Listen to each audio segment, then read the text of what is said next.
화재의 현장, 재난의 현장에 먼저 빨리 도착하는 사람들이 있습니다. 우리가 잘 아는 대로 119 구조대원들이 기다리고 있다가 명령이 떨어지면, 호출 명령이 떨어지면 일어나서 급하게 장비들을 챙겨가지고 생명을 구하기 위해서 달려가는 것을 볼 수가 있습니다. 우리도 이런 육신의 생명을 구원하는 것이 아니라 영적인 생명을 구원하는 영적 이 구조대원입니다. 영적 구조대원은 앉아 있으면 안 되는 것입니다. 일어나서 나가야 우리의 영혼들을 살려낼 수가 있습니다. 말씀 듣고 하나의 그냥 형식적인 일련의 행사로만 여기지 마시고 그래도 움직이는 사람이 있습니다. 그래도 나가서 전하는 사람이 있습니다. 그들을 통해서 하나님 나라가 확장되고 영생 얻기로 작정된 영혼들이 주님께로 나오는 줄로 믿습니다. 이 서방 대원들도 그렇고 또 특수 구조대원도 그렇고 제가 근무하던 지피라는 데도 비상이 딱 떨어지면 제일 먼저 투입을 해야 됩니다. 5분 이상 걸리면 안 됩니다. 아니 3분이면 벌써 진지에 투입을 해가지고 전투 준비가 다 끝나야 됩니다. 거기에는 놀다가 전투 명령이 떨어지면 군화도 안 신고 그냥 런닝구 있으면 런닝 삼고 입고 탄티만 띄고 막 뛰어가야 됩니다. 적과 싸워서 한 사람이라도 더 제압을 하고 승리할 수가 있는 것입니다. 우리도 이 영적 이 파수꾼이다, 영적 구조대원이다 라는 사실을 기억하면서 늘 언제든지 하나님이 명령하면 뛰어나갈 그런 준비를 하시고 사시는 저와 여러분들 되시길 바랍니다. 오늘 1절 말씀에 보면 인자야 내 발로 일어서라 내가 내게 말하리라. 하나님께서 인자야 라는 말씀, 우리가 구약 말씀에 선지자를 부를 때 이름을 부르기보다도 인자야 라고 부르는 경우가 많습니다. 다니엘서에도 에스겔서에도 인자라는 말씀이 많이 나오고 또 신약에 오면 예루살렘에 예수님의 또 다른 이름이 이 인자로 이렇게 불려지고 있는 것을 볼 수가 있습니다. 에스겔아 내 발로 일어서라 하나님이 명령합니다. 그래서 에스겔이 하나님의 명령이 임하니까 하나님의 영광의 영이 임함으로 말미암아 그가 쓰러졌습니다. 그랬더니 하나님의 영이 임해서 다시 일으켜 세워서 그가 일어나서 하나님의 말씀을 들었다라고 말씀해요. 첫 번째, 우리가 복음 전할 대상이 누구예요? 우리에게 복음을 전하도록 파송한이 누구냐? 우리를 보내시는 이가 누군지 말씀해 주고 있어요. 우리 한번 3절 4절 두 구절 말씀을 같이 읽습니다. 내게 이르시되 인자야 내가 너를 이스라엘 자손 곧 패역한 백성 나를 배반하는 자에게 보내노라. 그들과 그 조상들이 내게 범죄하여 오늘까지 이르렀나니 이 자손을 얼굴이 뻣뻣하고 마음이 굳은 자니라. 내가 너를 그들에게 보내노니 너는 그들에게 이르기를 주 여호와의 말씀이 이러하시다 하라. 아멘. 여기 3절 중반절에 나를 배반하는 자에게 보내노라. 인자야 내가 너를 패역한 백성 나를 배반하는 자에게 보내노라.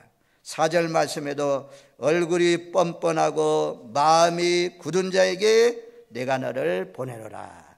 전도자를 보내시는 이가 누구냐? 하나님이 보내신다고 말씀합니다. 우리나라까지 와가지고 말씀을 전한 선교사님들을 보내신 이가 누구냐? 하나님께서 선교사님들을 이 땅에 보내주셨습니다. 우리 교회도 자녀분들이 일본 땅에 누마니아에 나가서 복음사역을 감당하고 있는데 누가 그들을 파송했느냐? 파송하신 이가 하나님이신 줄로 믿습니다. 주님이신 줄로 믿습니다.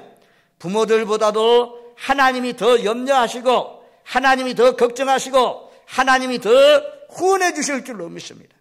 선교사님들 보내신 이가 하나님이신 것처럼 우리에게 마음의 감동을 주어서 사람들 찾아가게 하시고 만나게 하시고 복음을 전하도록 하게 하시는 이가 누구냐? 우리를 보내신 이는 하나님이라고 말씀합니다. 하나님께서 에스겔로 하여금 이 패역한 백성에게 가서 전하라고 에스겔을 보냈다라고 말씀합니다.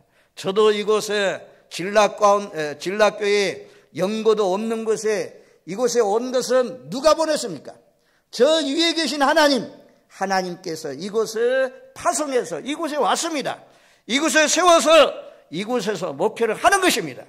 하나님이 여러분들 감동 주셔서 성령님께서 마음에 생각나는 사람들, 이번 기회를 통하여서 그동안 마음에 그 사람이 예수 믿기를 위해서 간절히 소원하면서 기도했던 사람들, 앉아만 계시지 마시고 에스겔처럼 나가서 전할 수 있는 저와 여러분들 되시기를 주님의 이름으로 축원드립니다. 명령하는데 소방대원이 앉아있으면 안 되잖아요. 특공대원이 앉아있으면 안 되잖아요. 하나님이 명령하는데 하나님의 자녀들이, 우리는 영적 특공대원들입니다. 가만히 앉아있으면 안 되는 것입니다. 나가서 전할 때 나가도록 역사하신, 나가도록 후원하신 하나님께서, 성령님께서 책임져 주시고 변화시킬 자를 변화시켜 주시고 예수 믿을 자를 붙여주시고, 우리가 전한 사람들 가운데도 예수 믿는 귀한 역사가 일어날 줄로 믿습니다. 지금까지 그런 역사를 통해서 우리가 예수 믿게 되었고 오늘날도 하나님을 예비하면서 살아가는 사람 되었지 않습니까? 그 다음에 두 번째는 오늘 말씀에 보면 복음 전할 대상이 누구인지 말씀해 주고 있어요. 우리가 가서 전할 대상이 어떤 사람인지 잘 말씀해 주고 있습니다. 3절 말씀에 보면 이스라엘 자손, 고역 패역한 백성, 나를 배반하는 자. 패역한 백성, 오늘 말씀에 패역한 백성이라는 단어가 계속 반복되어 나옵니다. 5절 말씀에도 보면 패역한 족속, 그리고 7절 말씀에는 그는 심히 패역한 자라, 심히 패역한 자라. 또 8절 말씀에는 그 패역한 족속같이 패역하지 말고 두 번씩이나 패역이라는 단어를 쓰고 있습니다. 이 신성한 신을 못 오가는 자, 패역한 자는 신을 못 오가는 자라는 뜻입니다. 버려진 자라는 뜻입니다. 더럽고 혐오스러운 자라는 뜻입니다. 우리가 가서 복음 전할 대상은 선한 사람 없어요. 전부 다 하나님을 배반하고 하나님을 떠난 신성을 못 오가는 그런 사람들에게 복음을 전하는 것입니다. 그러니 그들이 잘 받아들이겠습니까? 잘 받아들이지 않는 것입니다. 하나님이 우리에게 보내는 사람은 잘 받아들이고 호의적이고 커피라도 대접하고 이런 사람은 그래도 나은 사람이에요. 근데 대부분 그런 사람이 아니라는 것입니다. 하나님 말씀을 어기고 등지고 뺀들거리고 뺀질뺀질하고 얼굴이 굳은 마음이 강팍한 바로와 같은 그런 사람들에게 전해야 된다라고 말씀합니다. 그래서 우리가 복음 전할 대상은 패역한 백성이다. 이 단어를 6번씩이나 사용하고 있는 것을 우리가 확인해 보지 않습니까? 또 4절 말씀해 보니까 이 자손은 얼굴이 뻔뻔하고 마음이 굳은 자니라. 얼굴이 뻔뻔하다니. 복음 전해야 될 사람들이 얼굴이 뻔뻔한 사람, 마음이 굳은 사람입니다.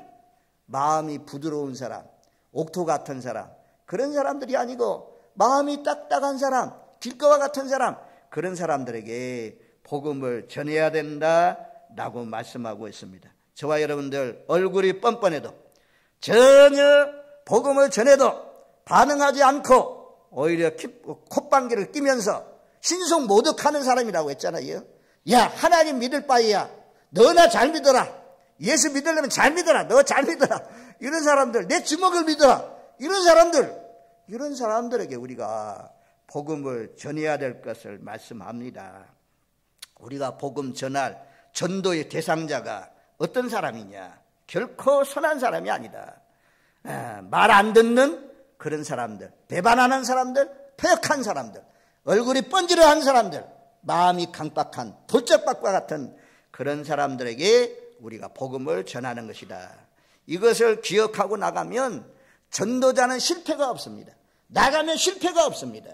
자, 오늘 말씀에 보면 전도자가 반응을 어떻게 가져야 되냐, 이거는 듣든지 아니 듣든지라고 말씀하고 있어요. 5절 말씀에 보면 그들이 듣든지 아니 듣든지 그들 가운데 선자 있음을 알지니라. 7절 말씀에도 보면 듣든지 아니 듣든지 너는 내 말로 고할지어다. 또 3장 11절 말씀에도 보면 듣든지 아니 듣든지, 그래서 결코 잘 받아들이지 않는다는 것입니다. 잘 듣지 않는다는 것입니다. 그래도 너는 담대하게 나가서 듣든지 아니 듣든지 반응에는 상관이 없이 너는 내가 말하라고 하는 그 말을 전하라라고 말씀합니다. 이런 말씀을 에스겔에게만 한 것이 아니고 이사야 선지자도 우시아 왕이 죽던 해에 성전에 올라가서 기도할 때에 하나님의 영이 임하잖아요. 거룩하신 영광의 하나님을 만나고 그리고 나서 입술이 나는 부정한 사람입니다. 나는 입술이 부정한 백성 가운데 가면서 나는 입술이 입이 죄가 많은 사람입니다. 그랬더니 천사를 명령해서 천사가 수출 갖다가 입에 대주면서 이사야의 입을 대주면서 내 악이 제하여졌느니라. 그리고 하나님의 음성이 들렸잖아요. 누가 나를 위하여 갈고 그때 내가 여기 있나이다. 나를 보내소서. 이사야가 나가서 복음을 전하기 전에 하나님이 이사야에게 말씀합니다.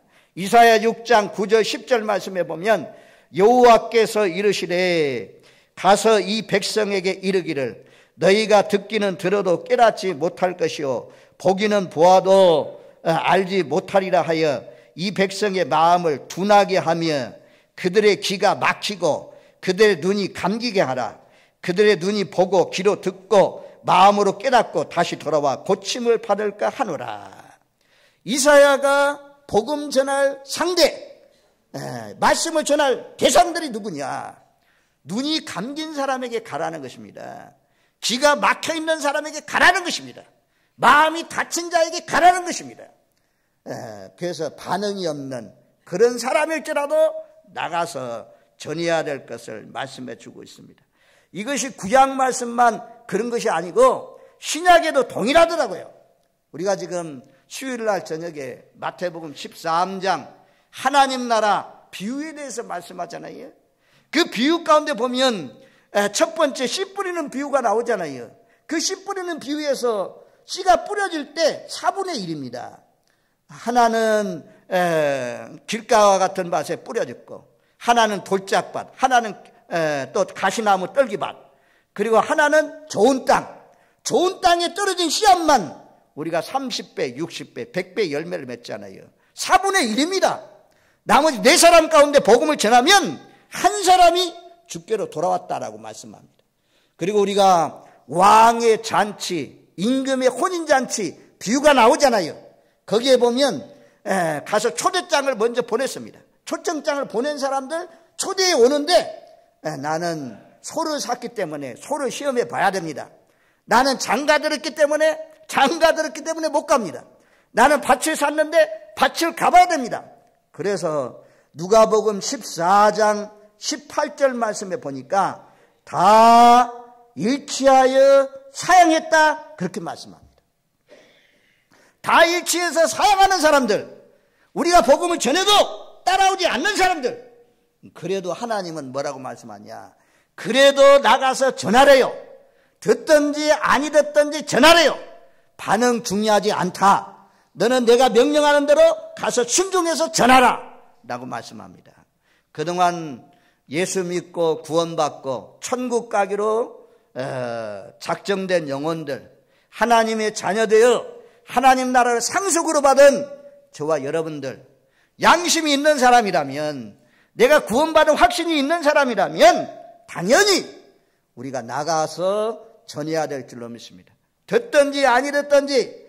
에스겔은 누구에게 가서 전했냐면 그발 강가에 함께 종살이하고 있는, 바벨론 포로되어서 그발 강가에서 종살이하고 있는 그 이웃들, 자기 민족들에게 가서 전했습니다. 오늘날 말하면 같은 마을에 살고 있는 사람들에게 전했습니다. 바로 우리도 무등리의 사람들, 진라 사람들, 안인리 사람들, 덕암 사람들, 송원리 사람들, 청도 사람들, 하나님이 우리에게 맡겨주었어요. 듣든지 아니 듣든지 너희 가운데 선지자 있음을 알게 될 것이다. 예수 믿는 사람이 있는 줄 알게 될 것이다. 다음에 주님 앞에 섰을 때 나에게 복음 전해주는 사람이 한 사람도 없었습니다. 그래서 나는 예수를 믿지 못했습니다. 이런 핑계를 대지 않도록 우리 가족들에게 전할 사람이 누굽니까? 우리 가족은 내가 전해야 되는 것입니다. 우리 친구들에게, 우리 학교 동료들에게, 직장 동료들에게 우리가 듣든지 아니 듣든지 아이고 뭐 전도해 오라고 하는데, 전하라고 하는데 듣지도 않고 따라오지도 않는데 왜 그렇게 전도하는지 모르겠다. 하나님이 우리에게 주신 사명입니다. 이 땅에 호흡하며 살아가는 동안은 하나님의 자녀라면 천국 가기로 정말 확신을 가지고 있는 사람은, 지옥이 있다는 사실을 확신하는 사람은 당연히 믿든지 안 믿든지 내 사명은 저들에게 말하는 것입니다. 저와 여러분들 이번 기회를 통해서 앉아만 있지 마시고 기도만 하지 마시고 생각나는 사람 일어나서 내 발로 일어서라 라고 말씀하는 것처럼 일어서서 나가서 전해주시는 복된 삶이 되시기를 주님의 이름으로 축원드립니다. 아멘. 전도자는 각오해야 할 것이 있습니다. 6절 말씀 상반절 말씀에 보면 인자야 너는 비록 가시와 찔레와 함께 있으며 전갈 가운데 거주할지라도. 전도자는 핍박이 있습니다. 전도자는 당연히 고난이 있습니다. 가시와 찔레가 있습니다. 전갈이 있습니다. 가시는 그냥 긁히는 거예요. 긁히는 정도예요. 그냥 긁히는 정도. 깨요 빨리 이거 하면 깨라는 거예요. 긁히는 정도예요. 긁히는 정도. 가시는 긁히는 정도예요. 찔레도 긁히는 정도예요. 전갈은요 쏘면 죽어요. 아주 고통이 심해요. 그래서 우리를 그냥 적당히 그냥 물 한 바가지 퍼찍거리고 욕하고 막 이 정도 하는 사람도 있지만 때로는 잡아다가 공에 넘겨주고 채찍으로 때리고 옥에 가두고 그런 전갈과 같은 그런 고난을 당하게 하는 그런 경우도 있다. 우리 사도행전을 보잖아요. 야고보는 칼로 목베임을 당해서 죽고 전도자들이 베드로도 감옥에 갇혔다가 성도들이 간절히 기도하니까 천사를 통해서 깊은 감옥에서 베드로를 구출해내고 바울도 감옥에 갇혀서 빌립보 감옥에 매를 맞고 갇혔는데 기도하고 찬양하니까 옥문이 열려지는 그런 역사가 일어났잖아요. 구약시대도 우리가 에레미야를 통해서 보면 흙구덩이 속에 많이 던져졌잖아요. 흙구덩이 속에서 우리가 에레미야 성경 말씀의 가장 유명한 말씀 가운데 하나가 무엇입니까? 너는 내게 부르지라. 그리하면 내가 알지 못하는 크고 비밀한 일을 내게 보이리라. 크고 은밀한 일을 내게 보이리라. 그 기도에 대한 약속에 대해서 말씀하면서 에레미가 왕의 시대들에 갇혔을 때 그런 말씀을 하셨습니다. 전도자는 당연히 전도하는 사람, 전도 안 하면 핍박 없어요. 나 혼자 그냥 성경 끼고 예배당에 나오기만 하면 핍박할 사람이 없어요. 그런데 전도 나가면 핍박이 기다리고 있어요. 침뱉음이 기다리고 있어요. 하다못해 여기에서 전도지를 나눠주면서 전도하면 전도지 받으라고 하면 막 뿌리치고 그냥 지나가는 사람이 있어요. 그런 사람도 많아요. 욕하는 사람도 많아요.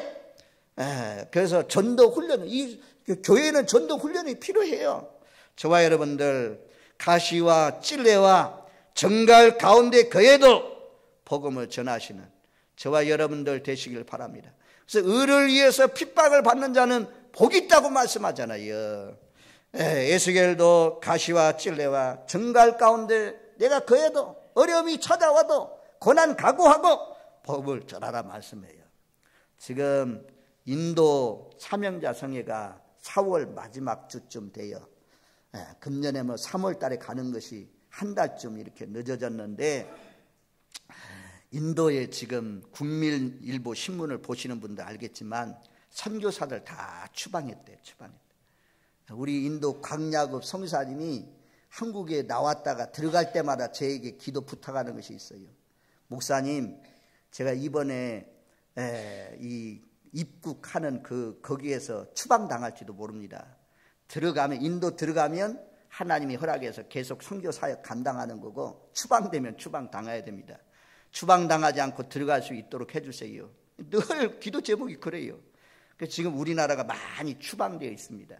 그 인도 선교사님들이 추방당할 때 전혀 자기 재산 거기에 투자했던 것 정리도 할 수 없는 그런 가운데 추방해 버린다고 그래요. 그래서 다른 선교사가 그 했던 것을 다 정리해주는 그런 가운데 있습니다. 지금 인도, 중국 두 나라가 지금 교회를 무너뜨리고 또 이 마음대로 복음을 전하지 못하도록 지금 정부가 억압하고 있는 그런 가운데 있습니다. 앞으로 장차는 복음 전하는 사람들, 복음 전하는 사역자들, 선교사님들, 이런 사람들에게 가시로, 찔레로, 정갈로 괴롭힘을 당하는 그런 때가 올 것입니다. 그런 날이 오더라도 사도들처럼 오히려 핍박당하는 것을 더 기뻐하고 즐거워하면서 담대히 예수를 믿어야 구원받습니다. 예수를 믿어야 제사함 받습니다. 예수 이름 외에 하나님 나라에 갈 수 있는 길은 없습니다. 예수님만이 나의 참구주고 예수님만이 영원한 생명을 얻게 하십니다. 마음의 신화, 불교나 석가나 소크라테스나 다른 이름으로서는 구원받을 수 없습니다. 이 복음을 증거하시는 저와 여러분들 되시기를 주님의 이름으로 축원드립니다. 아멘. 각오하세요. 복음을 전하러 나가면 호의적이지 않다는 거죠. 우리에게 잘 오라고 이렇게 영접하는 사람이 적다는 것입니다. 일치해서 사용했다는 것입니다. 적대적이다. 정갈 가운데, 가시와 찔레 가운데. 예수님도 그렇게 말씀했잖아요. 제자들을 파송하면서 양을 이리 가운데 보낸다 그래요. 양은요, 제가 오늘 아침에 그런 기도를 해봤어요. 하나님, 내 힘으로는 이거 말씀을 준비하면서 제 힘으로는 도저히 나는 예수 전하다가 사람들이 막 때리고 그러면 감당 못합니다. 나는 막 때리면 맞고만 있을 수 없어요. 맞고만 어떻게 있겠습니까? 나도 그 때리는 거 빼앗아가지고 그냥 때리지. 절대로 나는 못합니다. 그냥 하나님 책임져 주세요.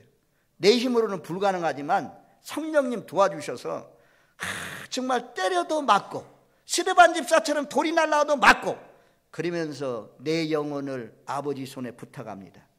저들이 알지 못해서 그러니 저들의 죄를 용서해 주세요. 이렇게 기도하면서 순교 정신, 순교의 마음을 주세요. 순교할 수 있는 힘을 주세요. 이런 기도가 나오더라고요. 제가 영상을 보았어요. 이 휴대폰을 통해서 오는 영상. 근데 아프리카에서 있었던 일이에요.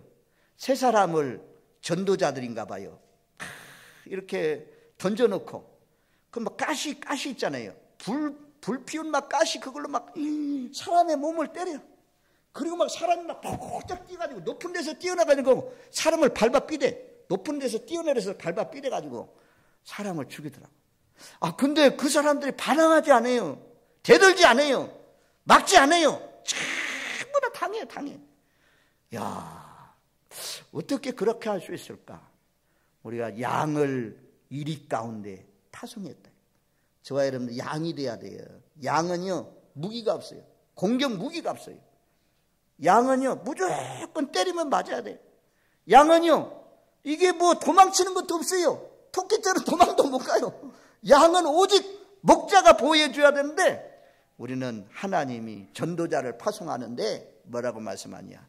양을 이리 가운데 보낸 것 같다. 너희가 나가는데 에스겔에게 말씀하시기를 패역한 족속이 듣든지 아니 듣든지 복음을 전해야 되고 가시와 찔레 가운데 정갈 가운데 그해도 복음을 전하라. 일어나서 나가라. 아니 서방대원이 우리가 서방대원 참 안타깝더라고. 저는 제천에 그 화재 사건이 일어났을 때 소방대원들 다 잘라야 된다면 이런 그래가지고 잘린 사람들 있잖아요. 아니 그 사람들 얼마나 생명 걸고 목숨을 걸고 막 현장에 투입해가지고 일하는 사람인데 월급 더 올려주세요, 보너스 더 주세요. 그들은 생명 걸고 불 속에 뛰어드는 사람입니다. 이렇게 해도 아쉬울 텐데 잘못했다고 막 그래가지고 옷 벗는 그런 우리가 뉴스 보도를 보지 않습니까? 만약에 우리도 하나님 나가라고 하는데 전도하라고 하는데 앉아있기만 하면 말하지 아니하면 하나님께서 뭐라고 하겠어요? 우리도 너 옷 벗어라. 우리 책망하지 않겠습니까? 그날에 책망 듣지 않고 모두 다 상을 받는 하늘나라의 별과 같이 빛나는 복된 삶이 되시길 바랍니다. 자, 6절 말씀을 다시 한번 2장 6절 말씀을 다 같이 읽습니다. 인자여 너는 비록 가시와 찔레와 함께 있으며 정갈 가운데 거주할지라도 그들을 두려워하지 말고 그들의 말을 두려워하지 말지어다. 그들은 폐역한 족속이라도 그 말을 두려워하지 말며 그 얼굴을 무수하지 말지어다. 아멘. 두려워하지 말라, 두려워하지 말라, 두려워하지 말라 3번이나 나와요. 3번. 무수하지 말라 1번 나와요. 자, 이거요, 전도자가 나가면요, 전도하려고 나가면 마음이 막 쿵쿵거려. 마음이 쿵쿵거려. 괜히 무섭다니까요? 괜히 두렵다니까요? 하나님이 잘 알아요. 그발강가에 같은 민족, 같은 고생하고 있는 타민족이 아니요, 이스라엘 민족에게 복음을 전해야 되는 것입니다. 자기 가족들, 자기 이웃들, 자기 마을 사람에게 전하는데도 전도하러 나가면 마음이요, 두려워요. 이 사람들이 안 믿으면 어떻게 하냐? 이 사람들이 날 쫓아내면 어떻게 하냐? 때리면 어떻게 하냐? 그걸 아시고 하나님이 전도자의 마음을 잘 아시고 너 가시가 있고 찔레가 있고 정갈 가운데 그에도 내가 너와 함께 하니까 두려워하지 말라. 너 무서워하지 말라. 무서워하지 말고 담대히 나가라라고 말씀합니다. 저와 여러분들 두려워하지 마십시오. 무서워하지 마십시오. 담대히 기도했던 사람들에게 찾아가서 예수 믿어야 구원받는다고, 예수 믿어야 제사함 받고 영생을 얻는다고 이 기쁜 아름다운 복음을 전하시는 입, 전하시는 아름다운 발걸음이 되시기를 주님의 이름으로 축원드립니다. 아멘. 그 다음에 어떤 내용을 전해야 되냐, 무슨 말씀을 전해야 되냐. 우리가 말이 중요하잖아요. 뭔 말로 전하냐. 8절로부터 보면 입을 벌리고 내게 주는 것을 먹으라.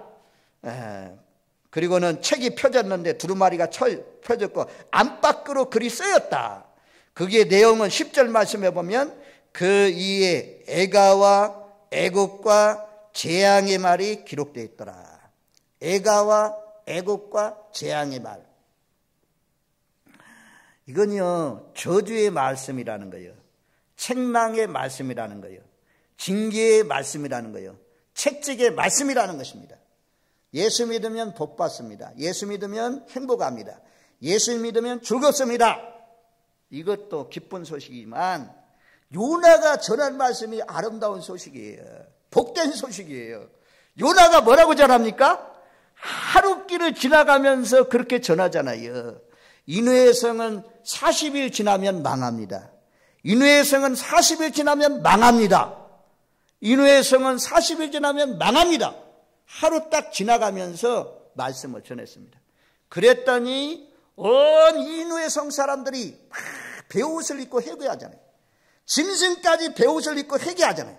왕도 베옷을 입고 회개해서 하나님이 40일 지나면 망한다고 했는데 그 하나님의 계획이 취소되고 하나님의 뜻이 돌이켜졌습니다. 그래서 우리가 가능하면요, 지옥 말씀해야 돼요. 천국만 얘기하면 안 돼요. 당신이 예수 안 믿으면 지옥의 불구덩이 속에 던져진다.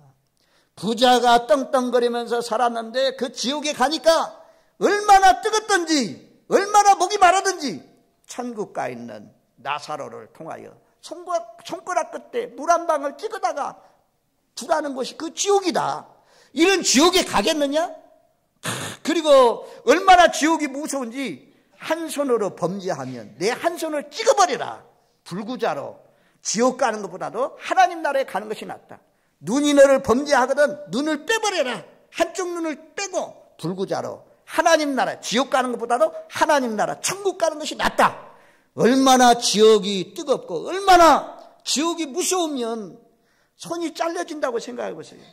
발이 잘려진다고 생각해 보세요. 불구자가 얼마나 불행한 일입니까? 불구자가 되더라도 지옥 가는 것보다 하나님 나라에 가는 것이 낫다라고 말씀합니다. 그러니 예수 안 믿으면 지옥 간대.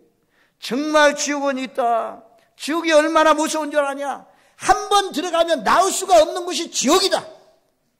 우리가 박영규 목사님이라는 분, 성남에서 목회하시다가 그분이 꿈속에서 봤다는 지금은 이제 하나님 나라에 가셨지만 그분의 간증 들었잖아요. 어떤 데는 가니까 막 톱으로 머리를 베는 거예요. 머리를 막 사람을 톱으로 막 양쪽에서. 그래가지고 다 끊어지잖아요. 얼마나 아파요.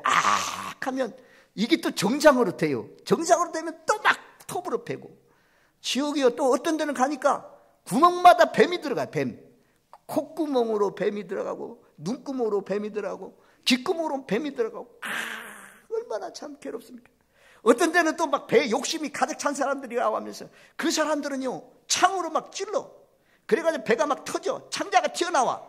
그랬다가 또 정상으로 되고 또 찌르고 또 정상으로 되고 이런 것이 계속 반복되는 것. 영벌.